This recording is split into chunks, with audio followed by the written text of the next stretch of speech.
good to follow the project that's working on vaccines because it gives me a way to start a presentation. Our project can actually hit in some of these real scenarios in global health. My name is Julian, and I'll be representing the group, Solidarity Group, which is, you can see the whole title is always a mouthful. We call it Global Health Solidarity Project. So just to pick up from where the last group has come from, or just presented about vaccines, we all went through COVID, right? And maybe we're all lucky to have vaccines, access to vaccines. But the big discussion was, did we all in this world get access to vaccines? And from the COVID pandemic, there were many calls for solidarity. We see ourselves as human beings, we relate, we're interdependent with the animals, with each other, with the planet. But what are we doing with ourselves when the times are hard? And there's a word saying rhetoric in our title because of a reason. During crisis, like the ongoing mpox crisis in Africa, we still hear solidarity. If you Google it right now, you will see many calls for solidarity and many articles talking about how solidarity has failed than the good news about how we're working together. So we question ourselves in this project. Can solidarity take a stand?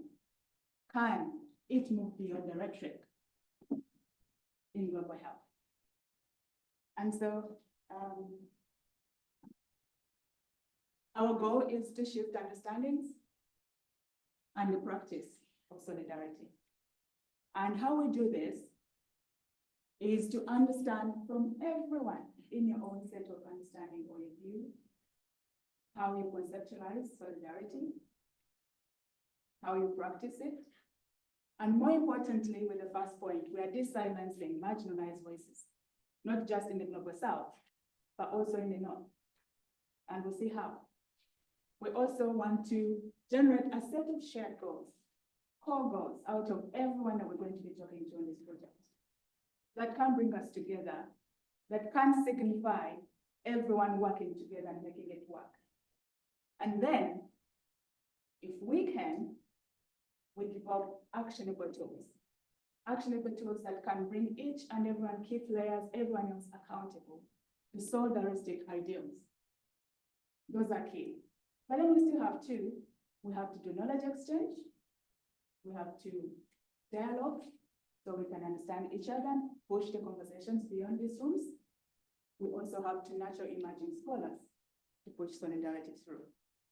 So our project is implemented by the University of Ghana. So actually we are here as Oxford office, 3 of us. The project PI is out there, up, Lisa. If you haven't met Caesar yet, you will still meet him in one or the other. And as you can see, we're in India, we're in Australia, we're in Ghana, we're in Guinea, we're in Costa Rica, we're in South Africa. This is where our PIs are. Or PIs, sorry, co-investigators. But we also have our teams there working, trying to understand the conceptualizations in each of the regions.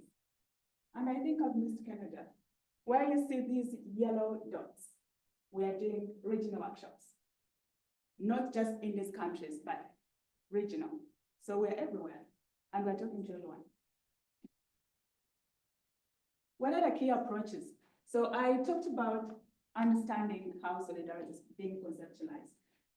So we are in the first phase. The project is 5 years. We're in the second year. And we've just done 2 workshops out of 5. These 2 workshops have been in Africa.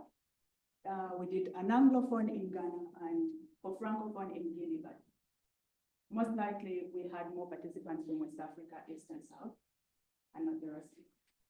And what we're doing here is understand. So most of the results that I will talk about or touch on in this presentation will be from Africa, but in November we have one in Australia, where we're going to understand some perspectives from the key global health actors, but also from the indigenous populations over there. Well, so what we are doing is understand what solidarity means among these groups, but we're also doing interviews in all global health communities, funders, practitioners, researchers, influencers, name it. Once we have this drawn out, all the understandings, we'll try and see the core goals that originate from this. What are the key common goals that are across the conversations? And I didn't talk about pluriversality, which is what we are using as a methodology. Pluriversality is, in short, a world where many worlds fit.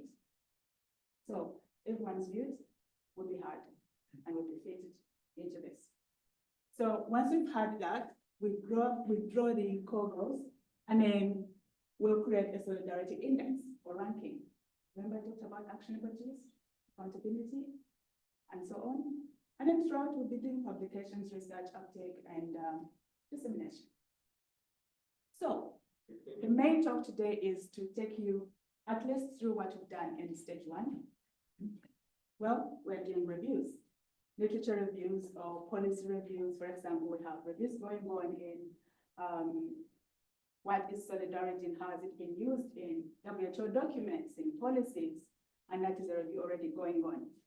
So if many people are saying, we stand together, we want solidarity, what is the action? Does it stop there? We want to see that. Many other reviews are going on. Maybe in, I think we're looking at solidarity in Igbo, in Nigeria, among the Igbo populations, and how that has been in the literature, and so on. There are so many other things going on there. And then we have stakeholder workshops. These can be regional, these can be with funders, these can be all our different stakeholders. Our main stakeholders in this project is mainly to first direct the funders, because why? They have the money, they direct activities, and somehow they influence how research is being done in global health. So that's our main target. And that's what we'll be doing with the main actionable metrics or index that we create. Then we'll have roundtables and qualitative interviews. So the interviews are for, like I said, everyone, practitioners, funders, and all that are global health actors. We have case studies happening in the Himalayas or in India, to be specific, in Tibet and other regions that are hard to reach. We talked about marginalized voices and people and stuff like that. And now we're creating the Global Health Solidarity Network. This network is open to everyone. Once you're in, your voice is heard, and we move forward to create tools to the conversation and see how we can move beyond this theory that has been just a giant elephant that we can't get past. So, some of the pictures, one is the Ghana workshop. This was the Guinea workshop. And over here, it's in India. We have actually the one with the heart. This guy with that with the American flag, I think. He's an alumni. He was IHTM masters, and now he's working with us. And so you can see that we are not just alone. We are still community. We're together. And he's doing the work. So here the community was collecting this collective farming. And this is how we understand solidarity, how they practice it, how they understand it, and how they work together. So he's with them on that. And also in the last picture, this is like yeah, they are churning the butter. So they have to work together to do this kind of activity. Now, I'll quickly go through the preliminary results. And these results, like I said, is mostly from the 2 workshops we've had in Africa. So just because next one going, we still have more workshops to happen in other regions. So we understand, and they're telling us solidarity is relational. Of course, we are human, we relate, right?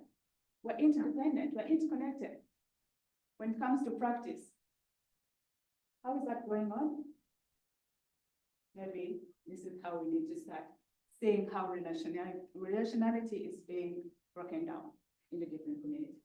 Between humans, between non-humans, and in India, we are looking at them looking at intergenerational solidarity, but also solidarity with the wildlife. Very many interesting concepts are coming up of that.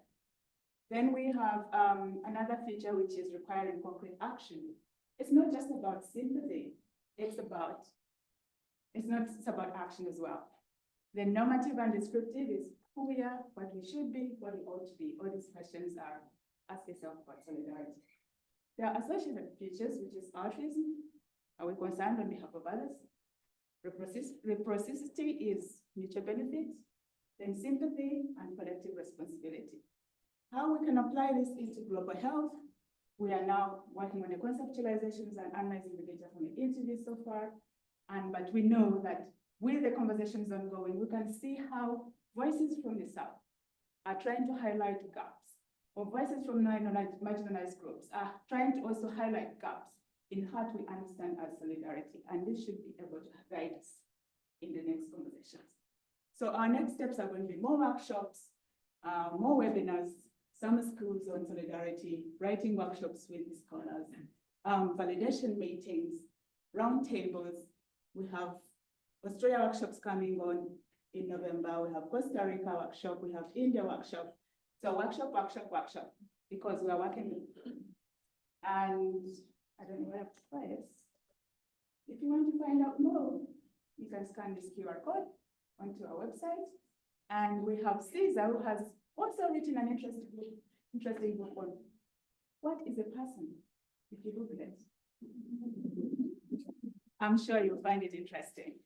So before I leave, I have a few minutes. I'll introduce Amy, who is going to talk about our sister project. We are twins, we work together. It's called Antithesis. Amy. I'm going to briefly talk about Antithesis. Unfortunately, representative of the project couldn't be here today because they're actually doing their launch event this afternoon. So I'm going to attempt to very briefly summarise their project. There we go. So it's a platform for developing and testing. Oh, sorry. Gone too far. There we go. A platform for transformative inclusivity in ethics and humanities. And they're developing and testing tools across these themes. So bridging the gap, adversarial cooperation, reimagining museums, design bioethics laboratory, the concepts from the South, and collective reflective equilibrium. So, okay, so concept from the global South. So as whereas mutual understanding is important for effective collaboration, conceptual agreement may not be necessary, may not be a necessary condition. So essentially, we might not have conceptual agreement on the bigger scale, but that doesn't mean that we can't collaborate together and work together and have a general mutual understanding. So several communities in the global South, for historical, ethnic and religious reasons, have elaborated models for successful engagement with deep-seated value disagreements. So this is already happening, but it happens less so in the global north. So what is happening this afternoon is an adaptation of a traditional community palaver. So this diagram here shows who would typically attend a community palaver. And the goal of these is to essentially realign, assess, resolve, and integrate into agreed ethical standards. And this will encourage trust among community members and reinforces a commitments to justice. Yes, I'm sorry, that's a very brief overview of our sister project. Thank you.